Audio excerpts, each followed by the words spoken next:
Well, now we move on to the Shroud of Turin. When Christ was taken down from the cross, his body was placed in a linen sheet and laid in the tomb. And the Shroud of Turin is believed to be that sheet of linen. There are marks on the linen which are blood stains. There are other strange markings which are quite different, and they form a ghostly sketch of a man's body, front and back. If the Shroud of Turin is authentic, then it has been part of Christianity since Christianity began. But until recent years, I suppose not one Christian in hundreds of thousands would have known that it even existed, and not one in millions would have known what it looked like. But modern science and the mass media have unlocked the great secret of the Shroud, as we shall see, and have given the Shroud in its fullness to our 20th century. I believe that the ancient Shroud was designed by God principally for our century of crisis. The Bible records that on the first Easter morning, Peter and John were urgently called to Christ's empty tomb. But they looked inside and they saw the body was gone. And they saw that the linen cloth was folded and was lying in a different place from the smaller grave cloths. We learn that from the arrangement of the grave cloths, Peter and John saw and believed that the Master had risen. They didn't go off to the governor and lodge a complaint that Christ's body had been stolen from the tomb. No, they went quietly home. They were stunned because they were grasping the most momentous fact of history, the fact that Christ had risen from the dead. Today in Turin there is an ancient piece of linen 14 feet long, and it's the church's most treasured relic. It's believed to bear the image of Jesus Christ in death. And as this diagram shows, it's a documentation of his 5 major wounds and a record of his other sufferings.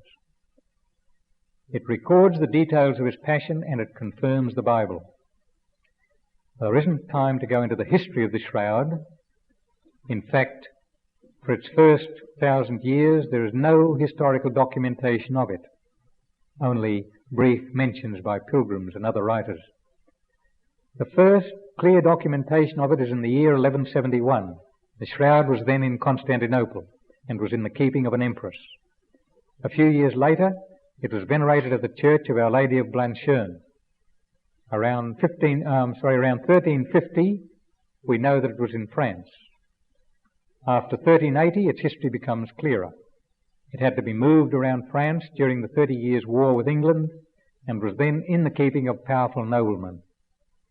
Then it was moved to Belgium, then back to France, where it was given into the possession of the Duke of Savoy. And the family of Savoy have kept it in a silver casket in a chapel at Chambéry. And this is the Shroud of Turin, with its sketchy image of a man, front and back. This is the Shroud. After all those adventures and after a further mishap, which was nearly a catastrophe. In 1532, a fire broke out in the chapel. The heat melted one side of the casket, and a drop of molten silver fell on one corner of the folded shroud, and it burned through it. When the shroud was opened out, it had 12 holes in it, in 2 rows along its length. But fortunately, the image of the shroud had been scarcely touched by the burn marks. In 1578, the shroud was taken to Turin in Italy, and it stayed there ever since. If you're ever fortunate enough to look at the shroud itself, you might be a little disappointed. You'd see sketchy markings indicating rather vaguely the shape of a body front and back. Also, you'd see certain blood marks which correspond to the 5 great wounds of the crucified Christ. Very definite blood marks on hands and feet and on the right side. And there are other blood marks which indicate that the man had been flogged. As regards the face, you'd see sketchy markings, a phantom face. There are smaller blood marks around the forehead and around the back of the head, which correspond to wounds which a crown of thorns would make. Well, for centuries, Christians venerated this linen with the blood marks and the faint image. They venerated it as the very cloth which had wrapped Christ's body in the tomb, and on which cloth Christ's body had left a record of his crucifixion. Then, not long ago, photography was invented, and with photography, something wonderful happened. In 1898, an Italian lawyer, Signor Pia, who was also a photographer, was allowed to photograph the shroud on one of its rare exhibitions. When Signor Pia and his two assistants developed the plate, they expected to see a negative of the shroud image, and they did, but what a negative it was. On their camera negative, the shroud image had come to life. The camera negative is the image on the right. The actual shroud image is the one on the left. The negative that Signor Pia held in his hand showed a real picture, a positive picture, a true picture of the face and the body. The camera negative was really a positive picture, which meant that the image on the linen shroud is really a photographic negative. Tremendous thought. The shroud had been preserved for 19 centuries, bearing a perfect photographic negative imprint, without anyone knowing this technical point. And of course, nobody could possibly have known it until the invention of photography. It seems that God meant it that way, that God meant the shroud to be held privately in trust for the 20th century, when its extraordinary secret would be revealed by science. And then, through science, the shroud would no longer be hidden and private. Its completeness would be handed to our generation, our skeptical, post-Christian generation that needs it. The world proclaims that religion must bow before science. Well, God must have a sense of humour. He lets modern science itself be the instrument for showing us that there is something beyond, to which modern science must humbly bend its knee. Imagine that momentous moment in the photographic darkroom. Signor Pia and his assistants peering at the wet plate, at the negative which was really a positive. Signor Pia said that his hand shook with excitement, so that the wet film was in danger of being damaged, as he realized that he and his assistants were the only men alive who knew just what Jesus Christ looked like. Signor Pia nearly fainted, and that's a fact. Well, this slide shows half of what Signor Pia saw on his wet plate. His plate showed the whole length of the shroud, with a positive photo of a man's body, front and back. This slide is only the front of the body. Since then, the shroud photograph has been the subject of intense scientific scrutiny and subject to attacks by persons who wanted to discredit it. Now, a closer view of the front half of the shroud. Since the time when Signor Pia made his photograph, other photos have been taken with better cameras. Enlargements have been made, and the enlargements examined by microscope. Every reasonable scientific examination has been made, and each examination, each test, has made the evidence stronger that this is indeed the death image of Christ. Now, here's an important point. On the shroud, there's a sort of dual photography. There are two kinds of recordings. Firstly, the blood marks are made by direct contact with the linen. The blood is real. It's dried blood. It's a dark reddish tinge, and being dark, it shows up white on the photoplate. Secondly, the rest of the image was not made by contact. It's by some mysterious process which hasn't been satisfactorily explained. Now, oddly enough, in this morning's newspaper, there's a feature article on the Shroud of Turin. It's a good article, but I must clear up one point. The article states that it's been scientifically proved that ammoniac vapor from the body would have stained the shroud, making an imprint like that on a photographic plate. Well, now, this may comfort people who can't accept anything miraculous. But with respect to the newspaper, I think its article is wrong on this point. What it's quoting is the vaporographic theory suggested by Paul Vignon, Doctor of Science, in his 1902 book. His theory was strongly opposed by other scientists at the time, and as time passed, Paul Vignon himself largely lost faith in his own theory. I think I can say that the better opinion is that the vaporographic theory has fallen more and more into disfavour, and that there is not at present any scientific explanation for the negative imprint on the shroud. Some will say forgery by a medieval artist, but no medieval artist could have painted a perfect photographic negative, and one on which was combined a perfect knowledge of anatomy with an anticipatory knowledge of circulation of the blood, centuries before Harvey discovered circulation of the blood. And if that's not enough to rule out a faker painter, how about this? No paint has been used on the shroud. Under the microscope, every thread of linen is visible, whereas paint would have covered and hidden the threads. Then, consider this wonder of wonders, which was recently discovered. The shroud has a three-dimensional content. Scientists, using the most sophisticated equipment for analyzing space pictures sent from the planet Mars, found that the shroud has certain coded information which can be fed into a computer to produce a three-dimensional image of the body depicted on the shroud. Even those tough scientists were mesmerized by this three-dimensional quality, because this three-dimensional quality is outside the possibility of any known process of photography or painting. Now, what does the shroud tell us? It shows that Jesus was 2 or 3 inches under 6 feet tall and was of a well-proportioned physique. And among the not-so-tall Jews, he'd have been a commanding figure. The entire body is covered with scourge marks, and the marks show that the scourging was done with an instrument called the flagrum, which the Romans used. The flagrum had a short handle and it carried 2 thongs. At the end of each thong was a piece of metal or bone shaped like a dumbbell. If we look at the image of the back of the body, we can see that the dumbbell bruises cover the body and the legs.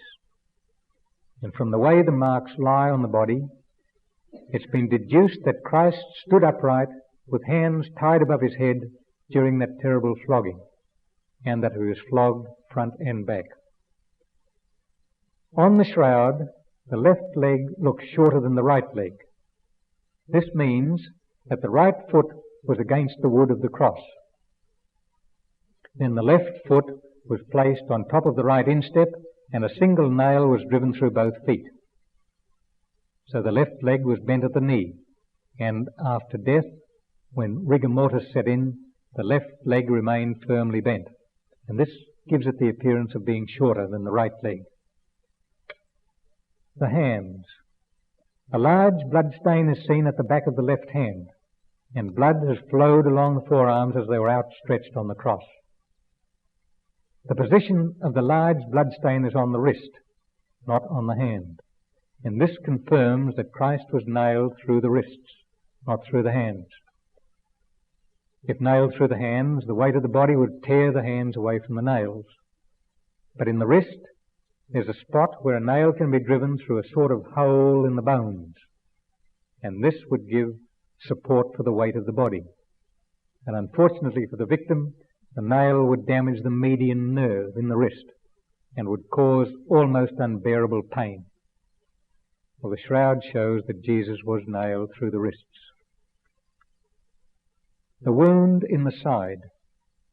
You can see this as a white blood mark on the right side. It's been estimated to be between the 5th and the 6th ribs, and that is the very spot a professional soldier would have aimed at to drive a spear slightly upwards and into the heart without hitting any bone. Now remember, the victim would be slightly higher than the soldier. The spear would pass through the lung and the pericardium, and then into the right auricle of the heart. And from the pericardium would come watery fluid, and from the right auricle would come blood. The shroud again confirms the Bible. There flowed out blood and water. But note something. This would not happen if the spear had gone through the other side, through the left side, because it would then have penetrated the left ventricle of the heart, and the left ventricle at death is empty of blood. So we note that the shroud shows the wound on the correct side and in the correct place to confirm the Bible on this delicate point. The face. On good photos, it's a strong, resolute face, Jewish type and of noble proportions. Both cheeks seem swollen from blows. The right eyelid is damaged, and it looks as if his face has been struck by a stick which had bruised his nose but not broken it. Droplets of blood over the crown of the head indicate that the thorns had formed a cap, completely covering the head. And the shroud reveals other things which I haven't time to discuss. And from the shroud, experts have reconstructed in painful detail the entire passion of Jesus. When Christ's body was taken down from the cross, the Sabbath had nearly begun. No Jew would perform work on the Sabbath. Therefore, the body had to be hurriedly laid in the tomb. There was none of the usual washing, none of the usual full anointing and binding with swathes of linen. All this was postponed. It would be all attended to after the Sabbath was over. And this was fortunate. If the body had been washed and bound in linen and buried in the usual manner, there would have been no death image of Christ on the linen shroud. Again, I suggest that God arranged the unusual circumstances in his own wise providence. True science does not contradict religion. True science walks with religion.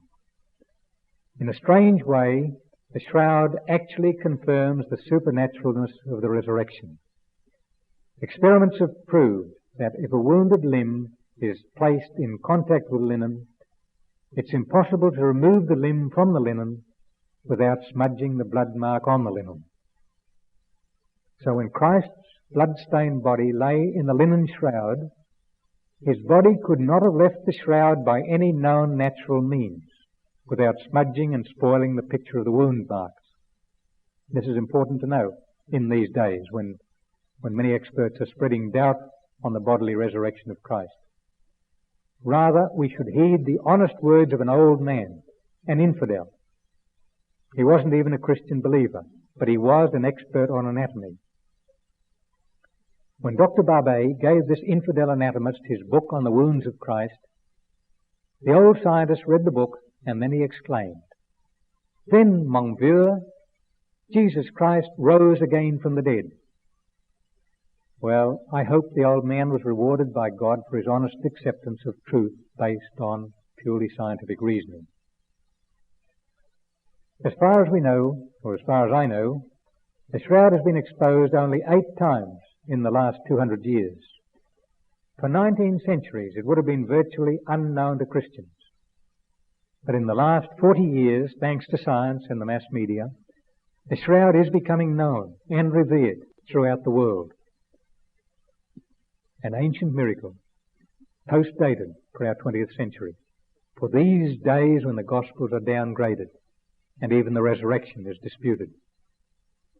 For centuries, Christians believed in these things by faith, and now the shroud has burst on the world, bringing hard, scientific, material proof of these truths which we so long accepted on pure faith.